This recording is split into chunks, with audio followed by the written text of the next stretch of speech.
Hello, Wanderers. I'm Jess. And I'm Hannah. And welcome to Wicked Wanderings. Hello, Hannah. Hi, Jess.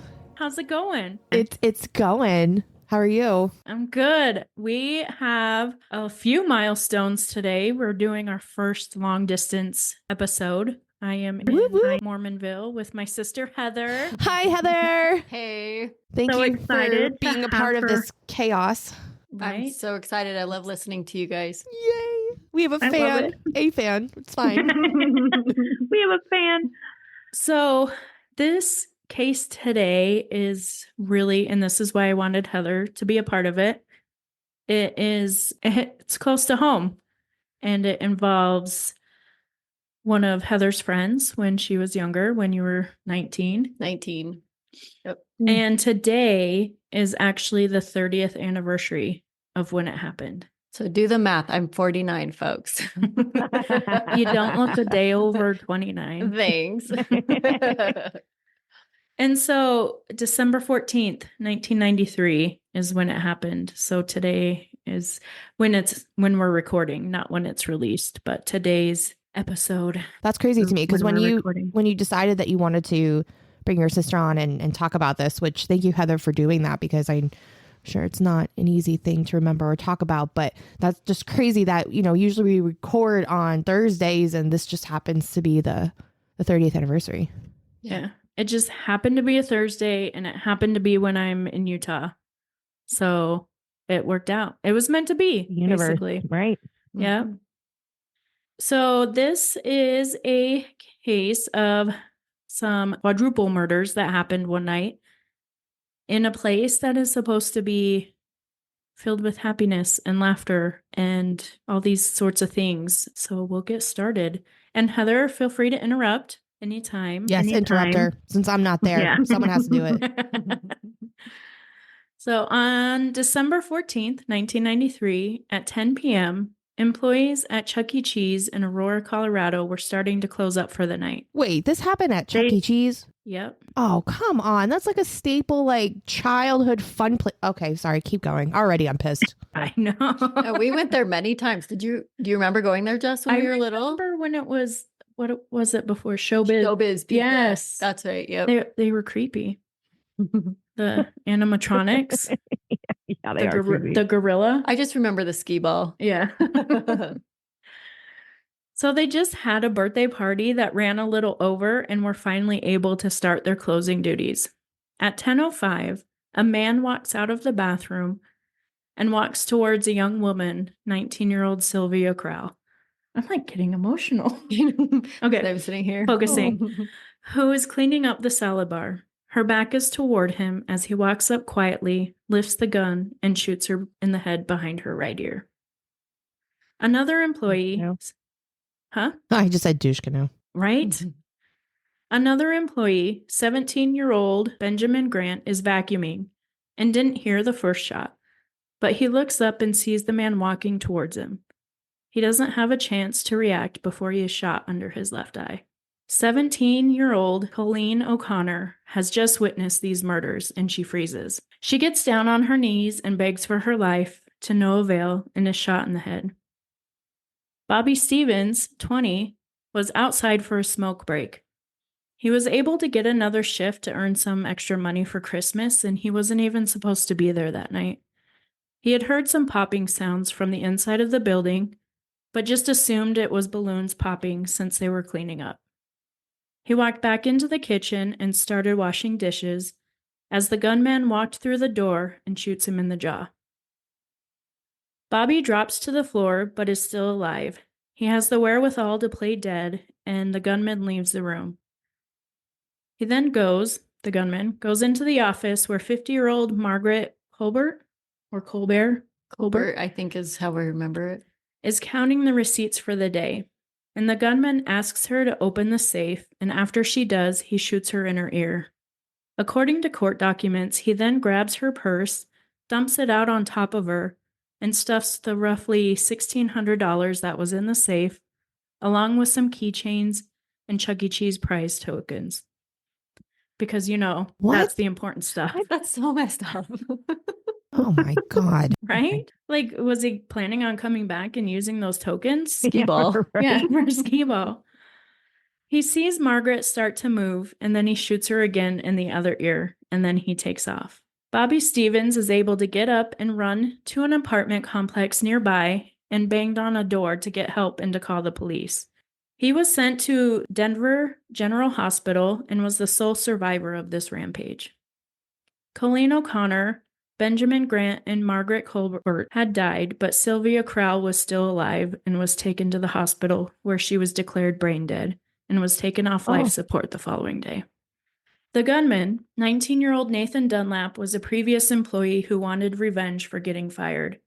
Oh my word. He started working there in May of 1993 and was fired in July. He had only worked there for 2 months, then festered about it for 5 months and decided to act in December. After the murders, I'm sure you'll have something to say about this next part, Hannah. After the murders, he had gone to a friend's house and bragged about what he had done. He then went to his girlfriend's house and proceeded to have sex with her after he had just killed 4 people. Douche canoe. Okay, Douche psychopath. canoe. Psycho. Right? Mm-hmm. Right. Dunlap. Wow. Yeah. I mean, because what else turns you on besides, seriously? I don't know about you, Hannah, but I'd be messed up in the head if I had just killed 4 people. I wouldn't even be able to function. Normal people. Yes. Yeah. You didn't answer that question. You just said normal people. I'm just messing with you. Okay, moving on. Dunlap was unaware at that time that there was a survivor and that he had already been identified as the gunman. According to the show, Death Row Stories, Dunlap's mom actually showed up to the scene of the crime, along with the friends and families of the victims, trying to figure out what happened. So it had hit the news before victims' parents were Notified of it. Yeah, notified. Thank you. Police talked to his mom, and she didn't believe that Nathan had done it, but she said to them if the police think he did, then she would get him down there to straighten it all out. And she was able to reach Dunlap at his girlfriend's house, and she told him that the police were there looking for him and he needed to come home.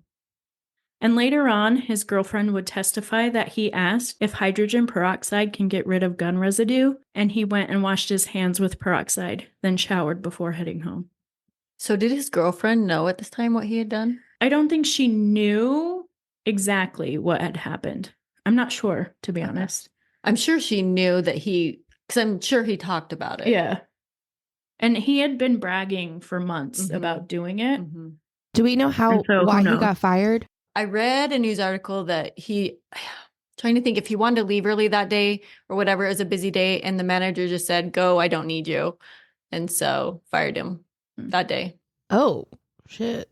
So I think it was, and I'm sure it wasn't that moment that, I'm sure it had built up to that. Yeah, it was like a... Right. It was like a... Right, because that's not a reason to fire someone just off the bat like that. Right. So it must have been. Okay. Mm-hmm. When speaking with police, Dunlap initially said that he had heard what had happened from the news. And then after interviewing his girlfriend, they were able to get more information. Dunlap admitted to the police that he had been at Chuck E. Cheese that night, but he had left around 9:20. Then finally, the real story came out. Apparently, Dunlap had been talking about getting revenge against the manager that had fired him for months. He had been talking about it with his friends around September, and on that fateful December day, he decided it was time. Dunlap went into Chuck E. Cheese around 9 p.m. He got himself a ham and cheese sandwich and sat by himself to eat it. He played a few arcade games, called his girlfriend, and then around 9:50 he went into the bathroom and waited for them to close. And like I mentioned in the beginning of the episode, at 10:05 he walked out of the bathroom and went on his rampage. Dunlap was arrested for the murders of Margaret Colbert, Colleen O'Connor, Sylvia Crowell, Benjamin Grant, and his trial didn't start until 1996. But in the meantime, 3 years. Dunlap's behavior in jail became erratic and he was experiencing violent outbursts, depression symptoms, and he would get to the point where he would take his shit and spread it all over his body and all over his cell. So he was going a little crazy. Did you know that? I didn't know that, but that doesn't surprise me. If someone who, I don't know, he wasn't okay, apparently. Yeah. So I know you haven't really obviously finished the story, but I'm surprised that he wasn't like in a mental institution instead of prison. Yeah. And that comes up. And that is part of the situation regarding his sentencing is, well, we'll get into that part. First of all, he has a family history of bipolar. His mom was bipolar. They would wake up to her walking around the house in the middle of the night. She would walk around the house naked. They would wake up to her throwing all their stuff out on their lawn. And it was just really an unstable home. And she used to abuse them. Him and his younger sister, and then his younger brother, but they don't mention much about his younger brother. But she was married to his stepdad, and his stepdad was actually sexually molesting his sister. And Nathan Dunlap walked in on it one night when it was going on, and his dad noticed that he saw him, and the abuse got worse. So he would beat the shit out of Nathan all the time. That's a lot for a kid to handle. Yeah, I didn't know this background about him. And like it helped me not feel more compassion for him, but a little more understanding. He was not okay. He didn't come from an okay background. His mom needed help. Yeah. Well, and I think, looking at it mental health wise is, he didn't stand a chance, really. Right.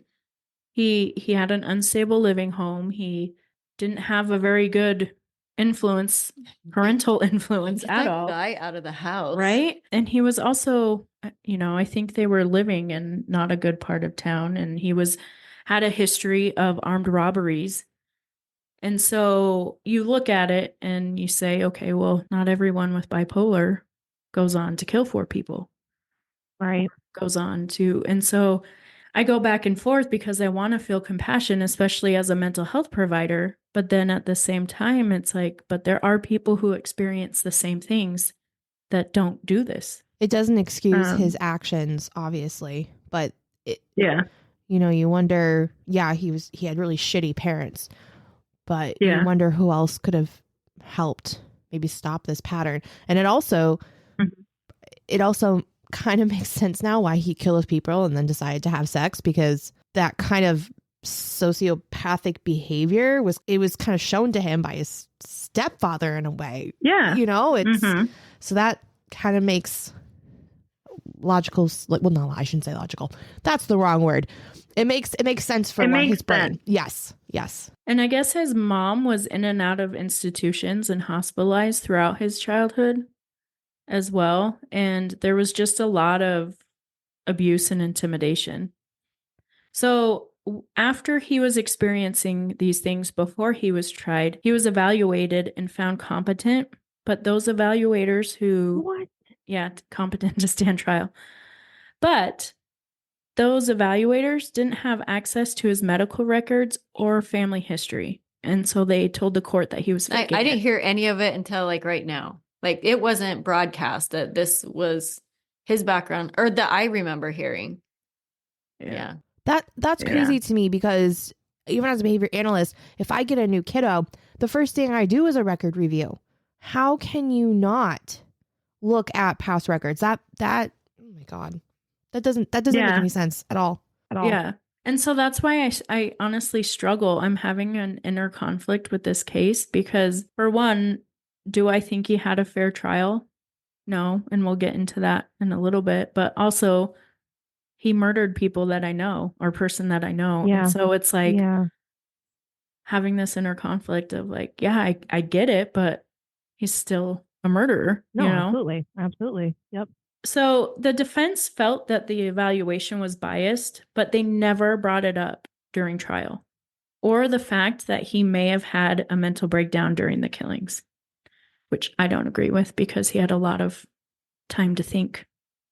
Yep. So I don't know if this is a good place to add this, but from what I remember hearing about the situation, he sat in the bathroom and pumped himself up to, like, he just primed himself to get out and do what he was going to do.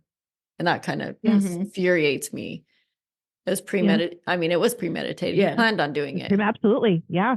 But he just, hid in that bathroom and talked himself into it. Yeah. So during his initial trial, the defense called no witnesses, nor had any defense on his actions. And they didn't bring up his mental health because they were worried that it would inflame the jury and that it didn't matter because it wasn't a factor for the death penalty. Your face. It's the 90s. Yes. Oh God. Yeah. So in that sense, do I think he had a fair trial? No. Like his defense didn't do shit for him. Yeah. But at the same time, there was a witness who was shot by him Who recognized him. and who recognized him. So how can you argue that?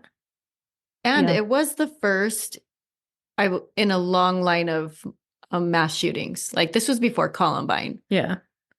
Yeah, it was. So it was yeah. like a huge shock, I feel like. Mm-hmm. Yeah. And what's interesting, my sister has a journal of, so we never said who your friend was. Her friend was Sylvia Crowell. Mon ami Sylvie. So the first one that was shot. And they used to write letters back and forth because, you know, the 90s. There was Yeah, we didn't have cell phones. Our mom set us out the door with 2 dimes in Yeah. case we got in trouble. Yeah. Find a payphone. a different world. And on Yeah. the Death Row Stories, they talk about that year being a summer of violence, where there were a lot of senseless killings that went on. And she actually wrote Heather a letter. Do you want? Do you want me to read Yeah, the snippet I of want it? you to read it. Okay. So this was dated July 16th, 1993. So it was probably about the time that he got fired. And I read later on in the letter, she didn't work there at the time. She had just quit a different job. So I don't know if she knew him much from work at all. So anyway, she just said, just be happy that you don't live here. That's right. So many kids with guns, tons of people dying. I haven't personally known anyone who's died yet, but I always know someone who did know whoever died. So pretty interesting. Couple months before she was killed. Like that gives me chills. Right? That's It's like a wow. foreshadow almost. Yeah, like Uh-huh. a premonition. That's Yeah. oh my Yeah. God. Heather, how does I'm sorry, Jess, I'm sure you got more to say, but No. how does it make you feel to talk about all this? It was hard. Like I looked up all the letters and my journal entries and stuff and focused on my happy memories over in the past couple weeks and let Jessica go down the rabbit hole of all the stuff that I don't love to think about. But so it is hard. We were friends since we were young. We grew up together. We were baptized the same day. We're both members of the Church of Jesus Christ of Latter-day Saints. So at age 8 is when we were baptized, and girls camp, young women's, everything, all the activities, weekly activities. We shared lockers in high school. At the time this happened, I was into my 2nd year of college, I believe. And it was finals week when I found out. So Yeah, she was living over here in Utah. I was here in Utah at the time. But we did have a friend that worked with her at Chuck E. Cheese and left. Her shift ended earlier in the evening and left right before it happened. And I think that would be so hard. Mm-hmm. Yeah. But you're keeping her memory alive, which is really beautiful. So Yeah. sorry, Jessica, ahead. Don't apologize. That's why I think it's important to kind of honor that, especially today being the 30-year anniversary. Yeah. And I know I have to talk about the douche canoe just because, I mean, he's a big part of the story, but I am glad Heather's here to kind of give the personal account of absolutely. everything that happened. So we are going to take a quick break, and we want to thank Lynn from Springfield. Thank you, Lynn. Thanks, Lynn. And Courtney from Massachusetts. Thank you, Courtney. Heather from New Jersey. Chelsea from Utah. And Amber from Idaho for all your contributions. You guys are amazing. And thank you for listening and supporting the podcast, because this is our dream. We love doing it, and we love knowing that people are out there listening to our shit shows. Thank you all. A sincere expression of gratitude to our esteemed patrons, Lynn from Massachusetts, Heather from New Jersey, Courtney from Massachusetts, and Chelsea from Utah, for their generous monthly contributions. Their support fuels the engine of our investigative endeavors here at Wicked Wanderings. You too can become a valued patron and unlock a realm of exclusive content by supporting our mission for as little as $3 a month. Your contribution sustains our commitment to delivering high-quality content. Visit wickedwanderingspodcast.com and click on the support tab to join the ranks of dedicated patrons like Lynn, Heather, Courtney, and Chelsea. Your investment not only keeps our podcast thriving, but also ensures you are at the forefront of intriguing discoveries. Thank you for considering this opportunity to deepen your engagement with Wicked Wanderings. Your support is paramount in enabling us to continue our journey into the realms of mystery and true crime. And now, back to the shit show.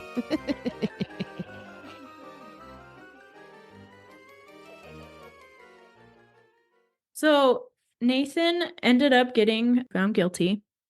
His trial started in 1996, and it took the jury 3 hours to convict him. And then during the sentencing, they came back and gave him 1 death sentence for each person. Wow. So he was a life sentence for each. No, for death penalty sentence. Death penalty sentence Yeah. per person. Per person. And Nathan had been like quiet throughout the whole trial. And then he just lost it when that came down. And he started yelling like to everybody, F you, F this. Why don't you just effing kill me now? It's really crazy. And then they had to escort him out of the courtroom. I mean, understandably, but. So after he ended up on death row in Colorado, and there was some back and forth. He did appeal because with the death penalty with capital punishment, that there is an automatic appeal. And during that time, Colorado had executed another inmate on death row. And the prison guards kind of gave Dunlap a hard time saying, oh, you're next. Blah, blah, blah. And he ended up having a mental breakdown. So he, in 2006, was finally diagnosed with bipolar. And he was put on lithium, which is a hefty medication. But he became a completely different person. And so during his appeals, he claimed that he didn't get ineffective counsel because the defense did not mention his mental health. But also, he claimed that the evidence that the prosecution did present were aggravating factors. And he nor his defense brought those up. And so I guess the prosecution is not allowed or isn't supposed to bring those up if the defense hasn't. So as aggravating factors that would result in the death sentence. So there were a lot of appeals, obviously, and they sided with the court because regardless if he had a different counsel, it wouldn't have changed the fact that he would have been sentenced to death. And if they had mentioned his mental health, it wouldn't have changed the fact that he was sentenced to death because of the crime that he committed. So in 2009, Colorado tried to pass a bill banning the death penalty. I just found this out today, which it wasn't what you think. Like when you think of people trying to ban the death penalty, what would you think? Like it's not. That it's no longer in the state? Yeah, it's not ethical. Right. Right? Mm-hmm. But no, it was for a budget crisis. Oh, I told you, when you start talking the politics of this, I'm going to get mad. No, that's okay. That's what we want. So they figured that Nathan Dunlap's case with all of his appeals had cost the state $18 million. Wow. So that was in 2009. So 16 years after he committed those murders. And in 2012, the 10th Circuit Court rejected his final appeal. And in 2013, the U.S. Supreme Court refused to hear his case. But also, I forgot to mention that the bill passed in the House but failed in the Senate by 1 vote in Colorado. Mm-hmm. So in 2009, it was not banned yet. So the U.S. Supreme Court refused to hear his case, and he had one last final chance, and that was to do a clemency appeal with the governor of Colorado. Is that the phone call that can happen? I think so. Or part of that, right? Because isn't it like they have so certain time for the governor to call and... Yeah. Okay. Yeah. So when Governor Who was it? Hickenlooper. I was going to jump in real quick and just say that Yeah. The clemency, when you go to your governor has till they actually push the button to call. But he was trying to do is contact the governor and say, I'd like clemency. And then he has to review it and decide it to do it or not. But the call is a little different too, but it does involve the governor. So Dunlap was requesting his sentence to be commuted to life in prison. So that was what his clemency appeal was. He wasn't trying to say, hey, I'm not guilty. It's, hey, I don't want the death penalty. So Governor Hickenlooper, and I don't know if you know he did this, but he met with all the victims' families, and most of them were adamant for the death penalty. Okay, this is the elephant in the room that I want to talk about. Mm-hmm. Because Jess asked me how I feel about the death penalty. And I'm probably with the families because Sylvia didn't get to choose life. Her life was taken from her. And so I've been like angry at him all this time that he gets to choose, but she didn't. So I'm sure that all these families that are hurting, like I wish I could have her sister on here with us and some of our friends just to get their viewpoint. But that's always been my opinion since then. And I haven't thought much about it. I always felt you're guilty. You did the crime. That's what we felt in the 90s, you know? We didn't think about mental health, but it was unfair for him to take away their choice to live. And also, I can't remember, but I remember being angry that this was a part, and I don't know if I'm correct or not. You can cut this if it's incorrect, but didn't this play a part in Hickenlooper's like trying to get re-election? That's what I'm so angry about. You're playing with this case, playing with the lives, playing with the feelings of all the families for your re-election. Yeah. That's what I'm like, politics. Yeah. Yeah, that's dirty. That's dirty. Because that's what happened is it was an election year for Hickenlooper. And so what happened is in May of 2013, he called the families to share his decision on what he made. And he granted a temporary reprieve. So as long as Hickenlooper was governor, Nathan would not be put to death. And the last time this was used was in the 1890s. So it had been almost 100 years since I'm wondering if her parents were still alive at that time. Bob was, because he was interviewed on Death Row Stories. Okay. So this left open the possibility for the next governor to change it. And so this is where it became a political game, and it became all for Nathan Dunlap. And so whoever they were voting for, so Hickenlooper didn't want him to die and eventually came out to be against the death penalty. And so his opponent was for the death penalty, and that's what they used for their... It's so dumb. Like, that was the focus. Like, why can't we focus on these beautiful lives Right? that were lost instead of the crime? Yeah. But and so this is where my internal conflict happens again, because I want to say that, you know, he should be cut a break but he still committed these murders. Yeah. And I believe Colorado eventually got rid of the death penalty. And so Nathan is doing life without the possibility, or life in prison. Which, honestly, is that not the worst? I mean, you die, but I mean, living 30 years in prison. I think that would be more torture. I think right? It would be. Well, and what was interesting, Colleen O'Connor's mom was interviewed on Death Row Stories, and she was against the death penalty and told Hickenlooper, you know, I'm glad I don't have to make that choice because I wouldn't be able to. But then she was interviewed at the end, and she was like, you know what? He's where he needs to be, and let him rot.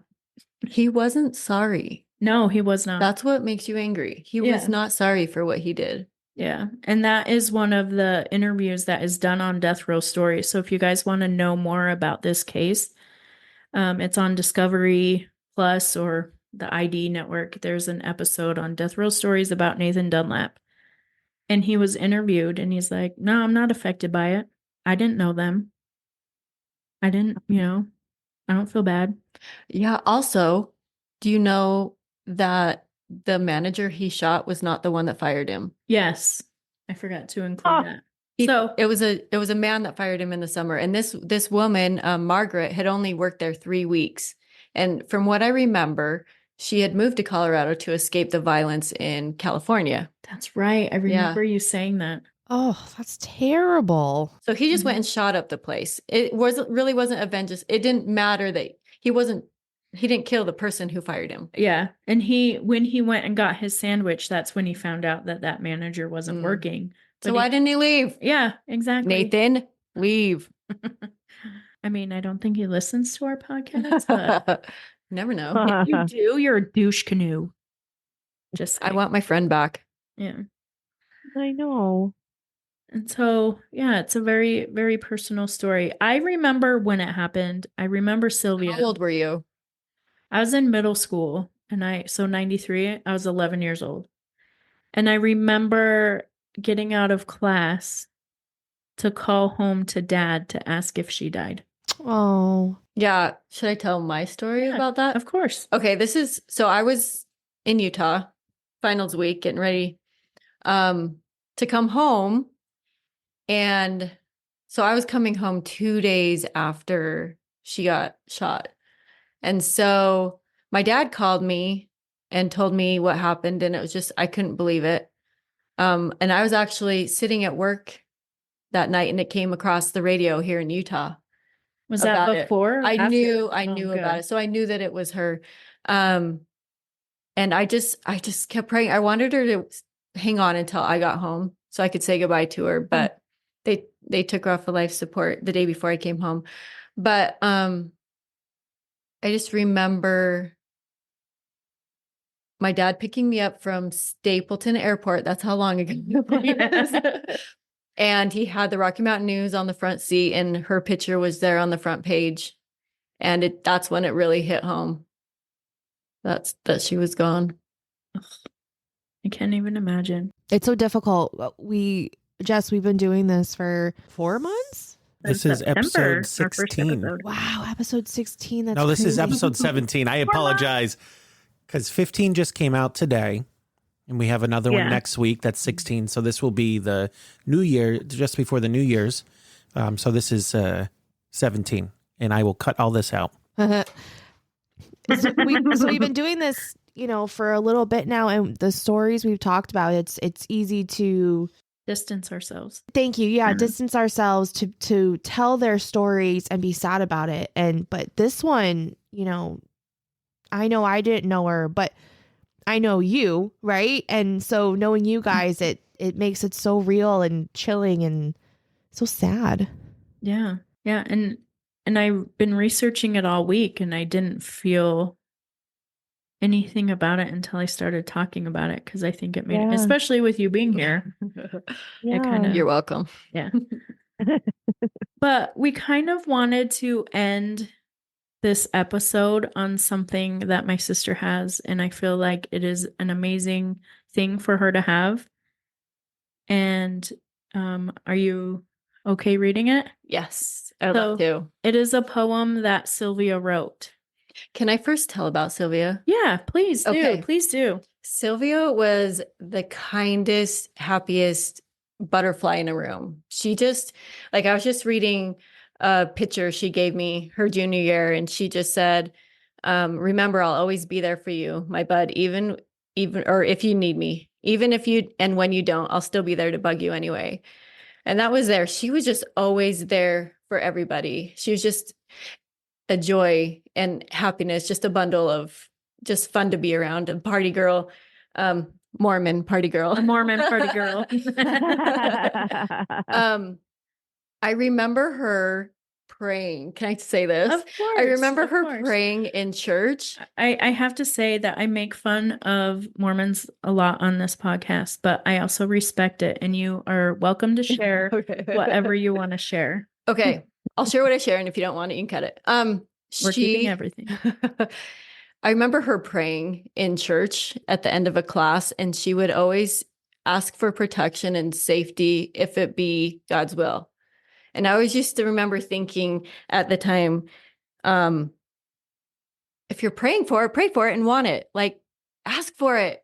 but she was just that kind of person. She was just like, if it's your will, I'll go, And even at the funeral, I was up singing with the youth choir, and I felt her as close as she was sitting right next to me. And she was just this happy, happy soul. And she didn't want me to be angry.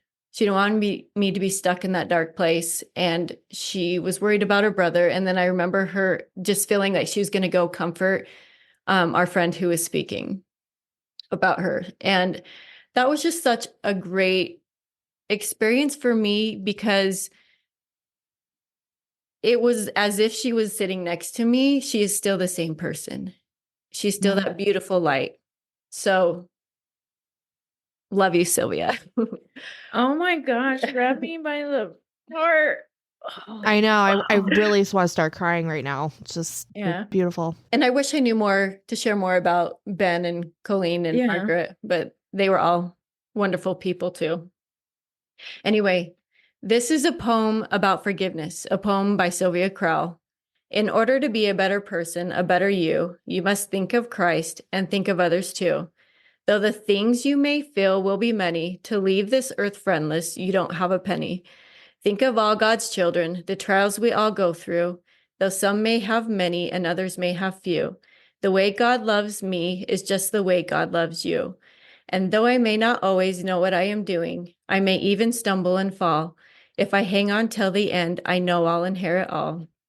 For the end is not quite yet, our time is not quite ripe, yet these feelings are so immense, I feel that I must write. And she underlines must write.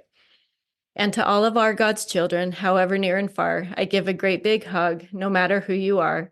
I'm trying to be Christ-like, and I have my faults too. But if we all love each other, all things will pull through. And there are many things yet I still must learn, but I mustn't sit around in sorrow because, hey, there's always tomorrow.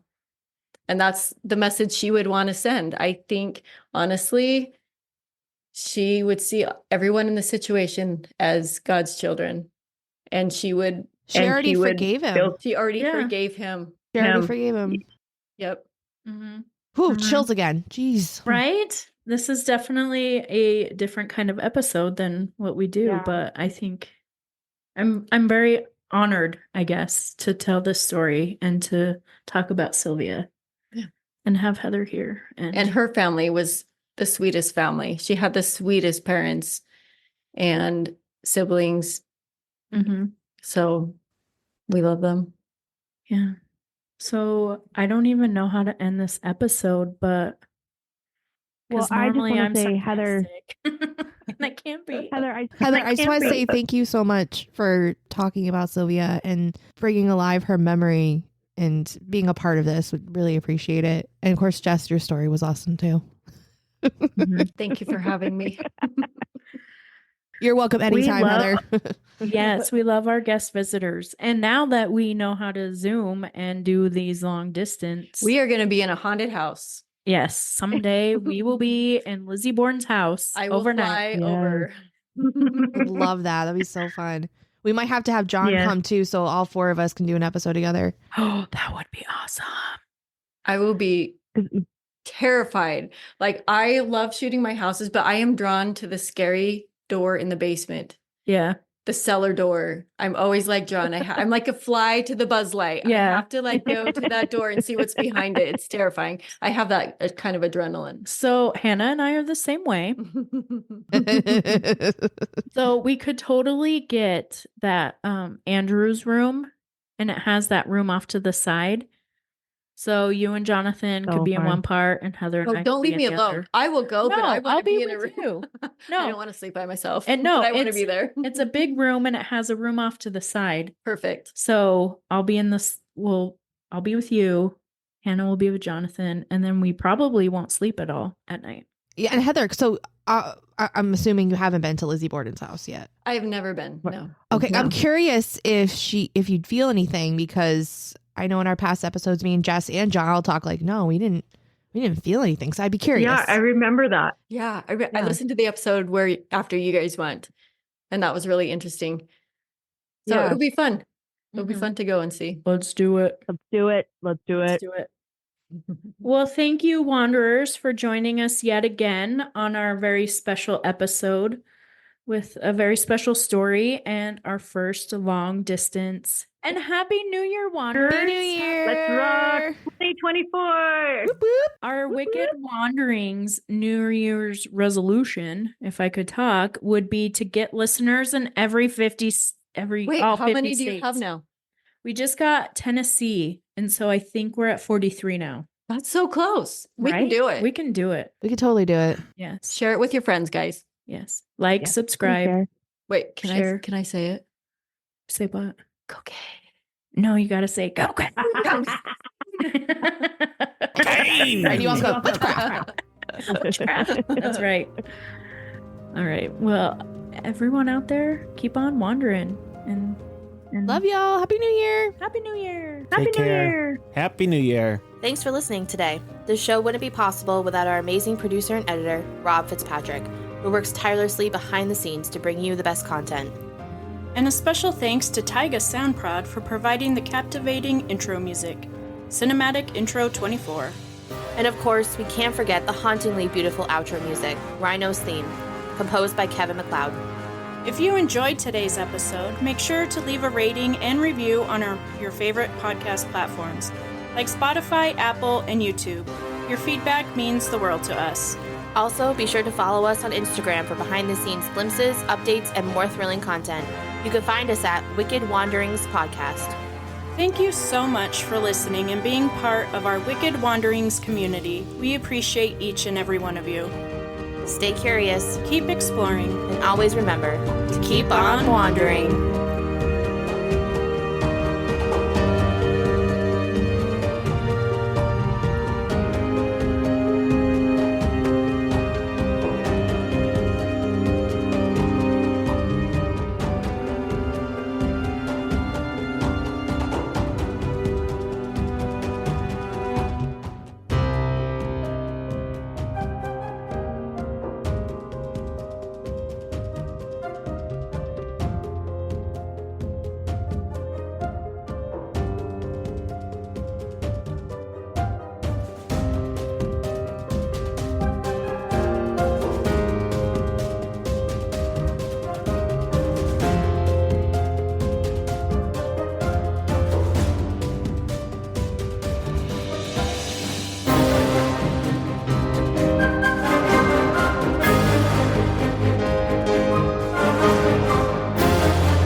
A sincere expression of gratitude to our esteemed patrons, Lynn from Massachusetts, Heather from New Jersey, Courtney from Massachusetts, and Chelsea from Utah, for their generous monthly contributions.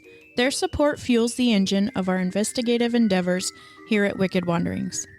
You too can become a valued patron and unlock a realm of exclusive content by supporting our mission for as little as $3 a month. Your contribution sustains our commitment to delivering high-quality content. Visit wickedwanderingspodcast.com and click on the support tab to join the ranks of dedicated patrons like Lynn, Heather, Courtney, and Chelsea. Your investment not only keeps our podcast thriving, but also ensures you are at the forefront of intriguing discoveries. Thank you for considering this opportunity to deepen your engagement with Wicked Wanderings. Your support is paramount in enabling us to continue our journey into the realms of mystery and true crime.